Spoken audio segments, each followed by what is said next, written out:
To begin the session, I'm pleased to introduce our first speaker, Senator Mike Jungbauer, who is a wastewater treatment designer with 25 years of public policy, environmental science, and research experience. Mr. Jungbauer has spent the last 2 decades becoming a national expert on wastewater treatment design and has a patent for bioremediation. I can only guess what that is. And has several more patents pending for residential and commercial wastewater systems. He has served 2 terms as mayor of East Bethel, Minnesota, and is currently serving his 2nd term in the Minnesota State Senate. In addition, Senator Jungbauer has recently been appointed to the National Conference of State Legislatures Standing Committee on Agriculture, Environment, and Energy. Please extend a warm welcome to Senator Jungbauer.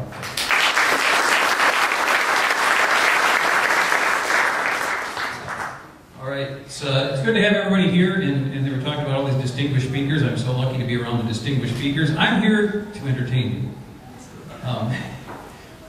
Over years of actually, I've done teaching for continuing education, real estate, building, a few other things, and I learned a way to teach called infotainment. So I always like that because after you listen to all the hardcore science, you need somebody that can entertain you and give you information simultaneously. It's the only way I think you can stay awake. So hopefully, as we're talking through some of these things, I can kind of entertain you while giving you information. Because the end game is to give you the right kind of information where you can go out to your friends and neighbors and change their hearts and minds to be able to have those simple tidbits that you can remember.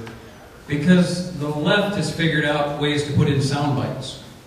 And a lot of what you're hearing today, we're honing in on it, but it's the science, and we've got to be able to take that scientific data and turn it into sound bites so it's very easy to communicate, very easy to tell people. And the simplest thing, and you'll see it in my conclusion again, is remember, CO2 is the stuff of life. Without CO2, none of us will exist here. No plant can exist, no animal can exist. And we are all dead. So to the extent we reduce CO2, we reduce the ability for life to exist on the face of the earth. I get to do the cute and cuddly talk. Figure out this computer here. So I'm going to talk a little bit about polar bears, a little bit about oceans and stuff. But first you have to know your competitors and know their message. So I have studied my competitors and the great speakers, competitors here. Susan Solomon from NOAA, Stephen Chu, our energy advisor today, James Hansen from NASA, Will Steger in Minnesota. If you don't know Will Steger, you should. This is Paul Douglas, used to be on the Channel 4 News. I say used to be, I got accused of getting him fired. I wish it was me. He used to go out in public and tell people that what I was telling folks had no bearing on science. In fact, he had the nerve to say that Professor Singer's book had no documented science in it. And if you look through there, everything is documented. It's used as published, peer-reviewed scientific data. And he would tell the public that I used no scientific data, that I based any of my talks on things that were just made up. And in point of fact, I've learned to refine my talks. I used to use some of our data. Now, shame on me, now I use the left's data because they get tripped up with their own data, so you'll see some of that. But you got to know it, and you have to study what these folks do. I was actually able to have lunch with James Hansen at one time. Very interesting when he doesn't know your political background. He has a whole different story, the same with Stephen Chu as well. Only got to have coffee with Stephen Chu. But you go by the old statement. Keep your friends close and your enemies closer. Polar bear population, what's really happening? The political and scientific propaganda. This is a picture that the left has used many times. It was taken August 2007 by a marine biologist student who said they didn't appear to be in danger, and yet that photograph has been used just to pervert the whole issue of global warming, to say these poor cuddly creatures, they're abandoned out in the middle of the water with no way back. Look okay to me. Well, let's look at the actual data on polar bears. I've got to follow Will Steger around and see his presentations. Yes, his website, Climate Change 101, talks about all the climate change issues. But he shows a picture of a polar bear, dead polar bear, and he says, this polar bear died from global warming. I'm sorry, but, being a little bit in the science background here, I always think to myself, well, where's the autopsy? How do we know it died of global warming? Did it keel over from old age? Was there something else that was going on there, and you never know? So that's a good thing that the other side does, that you need to ask those questions. You can't just blanketly think everything they tell you is truthful. So we're looking at this, the International Union for the Conservation of Nature and Species Survival Commission. Great commission put together by the other side. They have a polar bear specialist group. Now what they're trying to do is put together all their research and data for the Copenhagen conference so that they can actually present and tell us how bad the populations are. But what they tell us is 19 subpopulations throughout the Arctic. Total worldwide estimate 20 to 25,000. 2 populations increasing, 5 stable, 5 declining, 6 insufficient data.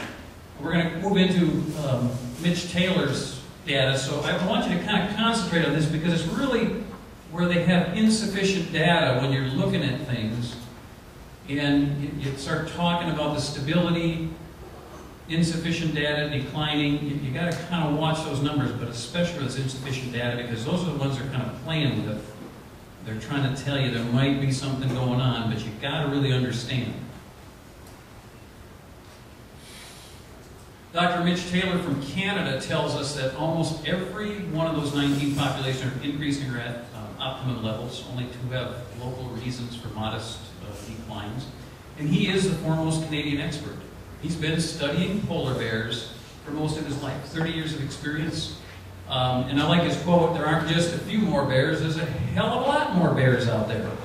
So he's trying to tell us what's really going on. And for those of you that don't understand politics, how many think Canada, are they more liberal or less liberal than us? I like audience participation. If you think they're more liberal, lift your hand, raise your hands up. All right, now, I think they're more liberal. And so if they're scientists, they might not always agree, and there might not always be on our side. But actually, if you start looking at economists and scientists that are on our side, a lot of them do come out of Canada. It's kind of interesting. This polar bear specialist group actually is, again, as I told you, they're putting stuff together for the climate conference. But it's interesting. One of the top scientists on polar bears, Mitch Taylor, is not allowed to participate. And he wasn't allowed to participate. This is the exact quote they told him. That his views running counter to human-induced climate change are extremely unhelpful. Wow, do you think? The guy knows what's going on, and they didn't say he wasn't an expert. We want to qualify that. They didn't say that he wasn't one of the top world experts. They said his views were unhelpful on the anthropogenic climate change issue. Well, let's look at polar bears, and I got you to talk about Canada. You know, is they're more liberal or less liberal? Trophy hunting in Canada. You can only kill 700 polar bears a year in Canada. They must be endangered. And actually, they, like us, are kind of free market individuals. They actually make a lot of money with that. $525,000 annually. The Inuit natives, because a lot of people will come out and they will tell you the Inuits, they don't like polar bears getting killed, they don't like the population being decreased. Really? $3.5 million a year in sports hunts, sale of hides. This is one of the Inuits. I'm pretty sure the number of polar bears are climbing. During the winter, there are polar bears coming into town. Well, you got to look at that and start saying they're making money at it. If the native people are actually thinking they're climbing, but I don't want to take his word for it. I want to look at actual statistics, because the other side always does that too. If you ever heard Will Steger talk about his expeditions to the North Pole, and he will say, you know, I went there 20 years ago, and when I came back in 20 years, I seen the effects of global warming. Really, Will? Maybe the weather changed. Maybe there were other patterns that caused that fluctuation, and I'm not here to talk about those today, but everything that Will Steger says, and I use him as an example because he's a native Minnesotan here, he's always doing his talks around Minnesota, and I get to come in and do talks in some of the same communities, but he doesn't talk about those things that changed in typical weather patterns. He doesn't talk about the other influences on weather that actually changed things that caused, whether it was caused the ice to melt, whether he's seen different species of plants or different animals, migratory pattern shifting. There's a lot of things that go on out there, and you really need to understand that it's very, so many different things of science. I've had to study 13 different disciplines just for myself to understand the climate issue. You can get a lot of information on different disciplines of science, but to really understand the pieces and how they fit together, you need a lot of different disciplines of science. The Arctic ice mass, I'm trying to cover different areas than what other people talk about, but I like visuals. So we talk about the Arctic ice masses as well, and the ice between Greenland and Canada reached its greatest extent in 15 years. This was Denmark Meteorological Institute. So we've seen the charts, we've seen the graphs, we've heard people say the Arctic is melting and the Antarctic's melting. We'll get to that too. But it's not true. You need to look at it all the time, and when I get out to do talks in public where the liberals always hit me and say, well, the Arctic is melting and stuff, it's like, well, if you think so, you go check a different website because your people haven't updated their website in the last 7 or 8 years. It's been building. It goes down to a low, it builds back up, natural fluctuations. The weather changes, and that's a year-to-year thing. The climate is typically judged in 30-year increments. So you can't even take necessarily 10 years, it starts on a trend. So our last 10 years, 12 years, we're in stasis, the temperature hasn't gone up or down. That's a trend, but that's not the climate. That's a trend in the climate, and you have to start looking at long-term what goes up and what goes down. The Greenland ice mass. God, I love to talk about ice, you know. Ice is really good. But it's melting, and you really need to understand Greenland. It's huge, it's wide, average thickness of ice 5,000 feet, Northern Dome 11,000 feet, 1/8 of the total global ice mass, 12% of the world's glacial ice, 1/8 the size of the Antarctic ice sheet. Those are kind of important to understand because it is a big mass, but what's really going on here? Because people will tell you, well, it's calving off these huge icebergs on the edge, which it is. But if you read a lot of the research, what it says is that it's building so much and so heavy in the center that that pressure is pushing down, causing the ice to go out to the edges, and then causing huge icebergs to calve off. And the only reason the icebergs are bigger is because the ice sheet is increasing and it's getting denser and heavier, so the icebergs are larger. However, let's go use the IPCC's information because, of course, they're 100% accurate. But wait, how many people have heard the ocean's going to rise 10 feet in the next 3 to 10 years? Well, let's check it against our own information. This is the IPCC fourth assessment. What it says is that whatever year you want to pick here, whether you pick year 1 is 1999 or 2005, at year 1 you have 100% volume. Well, at year 270, based on a quadrupling of CO2, if you think CO2 drives temperature, you still have to quadruple the CO2 to meet what the IPCC is saying. At year 270, that's only enough melt, assuming it goes on across the Arctic, Greenland, and the Antarctic, to raise the oceans about 3 feet. So, let's examine that. If you're running the city, I was a mayor before I was a senator, and somebody says, you know, in 270 years, the water in your city is going to rise 3 feet. How many people's houses are over 270 years old? Okay, so if you're doing planning and zoning, do you think 270-year warning is enough to move some of the houses out of the way of that 3-foot rise of water? Do you think it's enough time to plan? I think it is. If you're on an island, a remote island, and they're saying 3 feet of water is going to put that island underwater, well, start checking the data. How many of those people have lived on that island longer than 50 years to begin with? Chances are it's a newer volcanic island. Chances are most of those people haven't been there. The population is more than 50 years, maybe as much as 200. Now you have a 270-year notice. Right next door, you might have a brand new volcanic island you can move to. So you got to think about that. Now let's go out, and I'll go all the way out just to shorten this up, but year 1760, you've melted 80% of the ice. 1760 years. All right, well, I'm assuming no one's going to be around. But that's how much and how long it's going to take, assuming they're right, assuming their climate models are right, assuming the temperature increases are right, assuming the positive feedback, which by now, if you don't know, it's all wrong, because everything observed in nature is contradictory to that. You have a 1760-year notice of that 10-foot to 20-foot sea level rise. Yes, the land mass might be smaller when it rises that much, but you know, now that Florida's underwater, well, You know, there's a lot of liberals living before. No. Do you think if that was an actual thing that was going to happen, that 1,760 years is enough time to plan for some alternative action? I think it is. And I think they need to understand their information that's in their reports before the news starts telling you that's going to happen in 10 years, because that's what they've been telling you. Right in their IPCC report, it says 1,760 years, assuming a quadrupling of CO2. So you need to understand what they're saying and what's in their reports. Somebody watching time? You're okay. Okay. I've got this. I'm not going to really do a lot with this. Energy balance, this is where I knew it was kind of perverted on climate change after 7 years of studying. And James Hansen doesn't know that I'm not on his side, so he still sends me his emails and his latest PowerPoints. But one day he sent me a PowerPoint of his latest presentation he was going to do in Iowa, and it had the Stephen Boltzmann energy balance equation.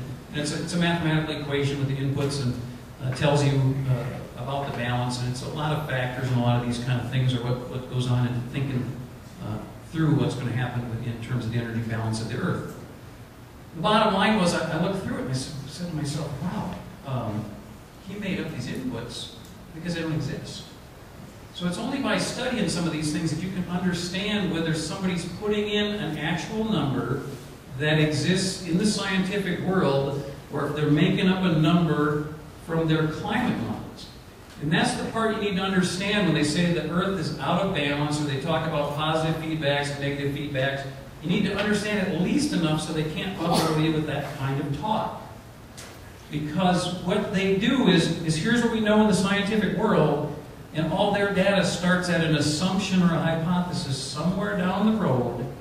And if you base your starting point at an assumption or a hypothesis, of course you come out with a conclusion that's way different than what's in the real world or what we observe in nature. So you need to understand just enough about these things to be able to know a phony presentation or not. Again, I like visuals. I'm an aviation guy. I own a plane, although the last couple of years I've been so busy I've never had a chance to fly it. But I love airplanes. And this is something that happened on Greenland. I don't know why we got crash sited here, but back in the 40s, our World War II guys were coming back from the war, and they landed in Greenland to refuel, and they had an ice storm. The ice storm went about 7 to 10 days, and they just decided, rather than keep the guys in Greenland, they put them on a ship and shipped them home to be with their families. Well, over the years, all this ice built up over all these airplanes, and this one was recovered in 1992, and if you like air shows, you can actually see it. It's a P-38 called Glacier Girl. It's a phenomenal plane, but it was under the least amount of ice. All the rest of the planes were under at least 300 feet of ice. And it was 1942 to 1992. Now, if you have, we'll just take the smallest sheet of ice, 268 feet between 1942 and 1992. Help me out here, but wasn't that the time that we started driving cars and having industry and putting CO2 into the atmosphere? Isn't that what the other side is telling us? That was a time we should have been seeing the warming? So how did 300 feet of ice build up over this air base in that short period of time? Something you might want to ask yourself, because I don't think that tells us it's melting. I think that tells us it's actually building. Well, let's look at the Antarctic ice mass. Again, I try to put some of the statistics so you understand how much water, how much ice, how big and thick it is. 2-mile thick layer of ice, 15,840 feet deep at its thickest. So it's huge. So this is the Antarctic ice mass, and actually this blue area, if you read the research, the blue area is about 78% of it is actually building ice. It's building, I think it was at, if I remember right, about 29 gigatons a year, which is a lot of weight. But over the ice mass, it's about this much every year. But the interesting part about the last 3 research projects on the Antarctic ice mass is they all came to the same conclusion. If the Antarctic ice mass keeps building at the rate it's building today, it will, listen carefully now, it will lower sea levels, because we'll pick up so much water out of the sea to build that ice, it will actually lower the sea levels. So it kind of defeats the purpose of what they're talking about.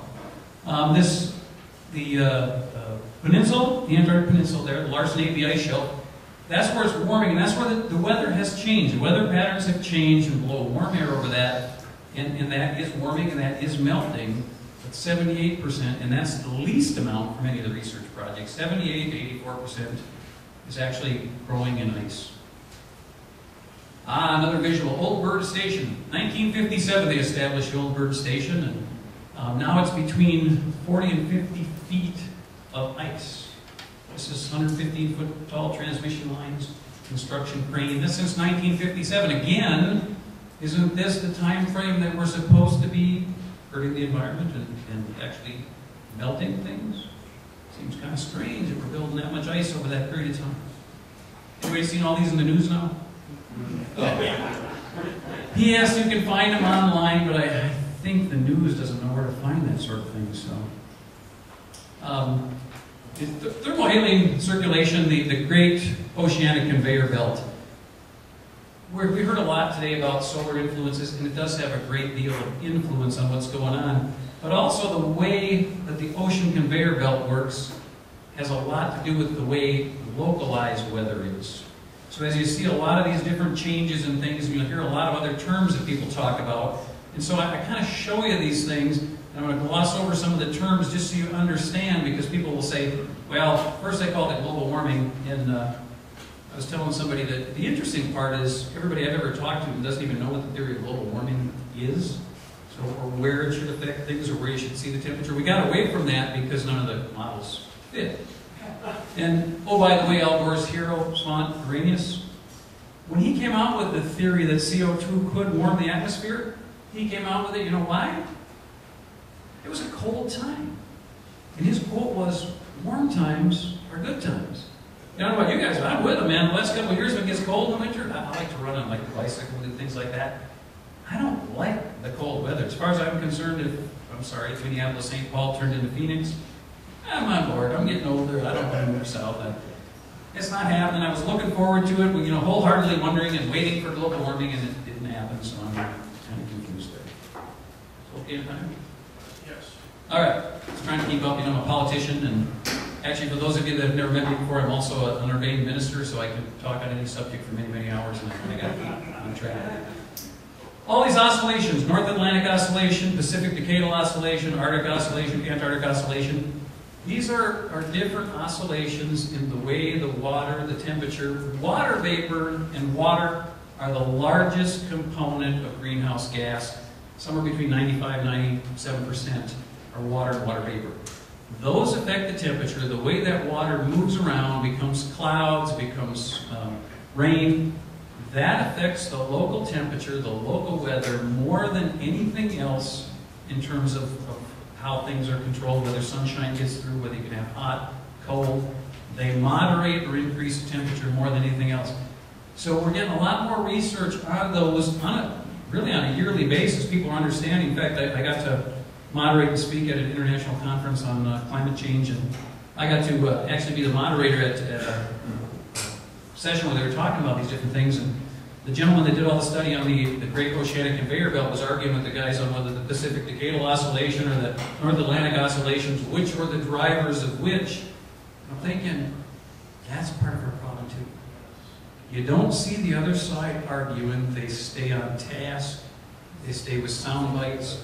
And not that argument isn't good. Scientific argumentation is good. It helps people to get on board with what's going on and keeps us moving on whether science is going on or not.